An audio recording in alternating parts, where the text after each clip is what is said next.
Hey there folks, welcome to Archives of Eturia. I am your humble guide, and here we're going to explore the world of Eturia together. Eturia, for those of you just starting here, is my original tabletop RPG setting. I started the archives here as both a chance to flesh out what I'd gotten around to creating, and for these entries to serve as a way to more easily share some of the things that I love about Eturia with my players and newcomers alike. Having pages and pages of lore, and even more still in my head is one thing. Having a place where it's gathered and explained together is another entirely. These videos will have a range of focus, some covering vast tracts of time or the fate of nations. Others will narrow in on specific creatures or even a single historical character. I was always delighted with the style of games to do gazetteer style of world building, and what we have here is a ripe field to pull from. So, whether you are familiar with the setting, or a newcomer just looking to get their feet wet, again, welcome. My name is Mac, and this is Eturia. The world of Eturia is a vast and varied place, filled with noble hearts and horrid creatures.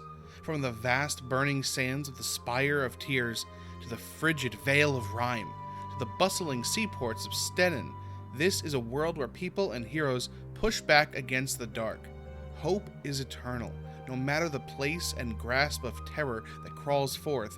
That spark of heroism shines on. But if we were to make a start, there is one area that bears speaking on.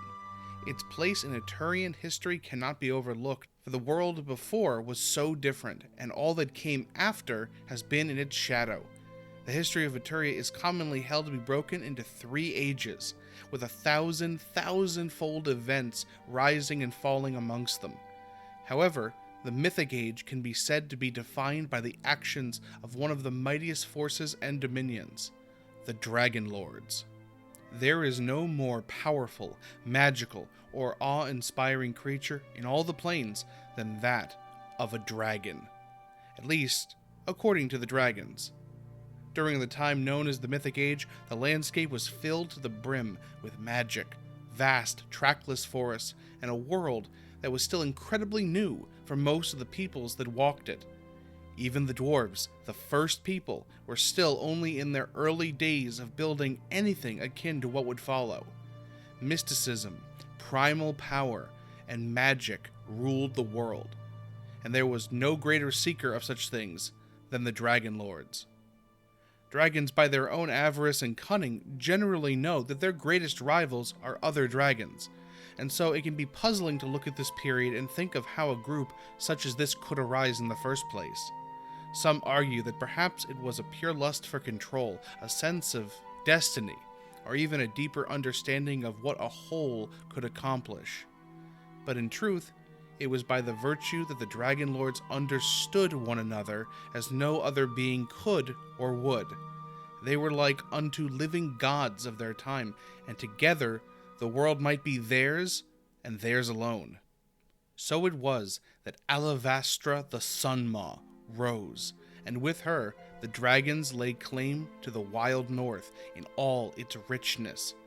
A series of territories, some covering thousands of miles or more, were established for each of those most powerful, most magical, or most cunning of the true dragons. All that fell within their territories were considered to be theirs, from the elemental stones crackling with arcane magic, to the vast tracts of forest, to the people that walked the face of Eturia. You have to understand, the Dragon Lords were, by their own mark to other races, seen to be gods, unkillable, unaging, magic itself given form. To go against them seemed like trying to shoot an arrow into the sun, and Alavastra and her kind knew it. Even compared to other dragons, they were the elite, the most blessed, those most like their forebearers of the dawning age.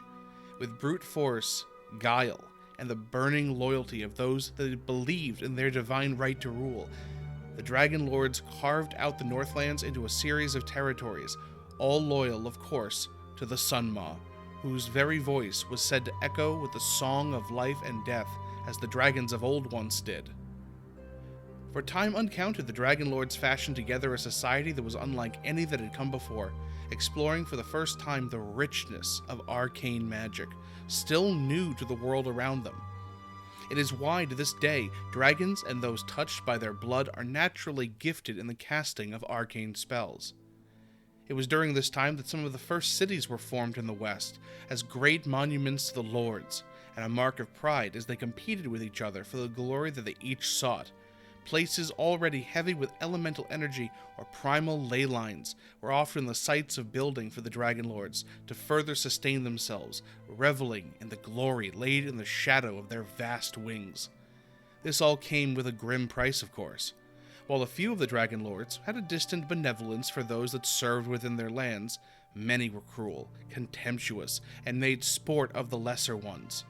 Deep pits were dug into the earth to steal treasures from the dwarves, and endless quarries were cut on the bloodied hands and bent backs of countless generations of humans, orcs, and halflings, with their shamans acting as their eyes and carriers of rare magic, champions fighting their battles, and the common folk seeing them as stars plucked from the very heavens.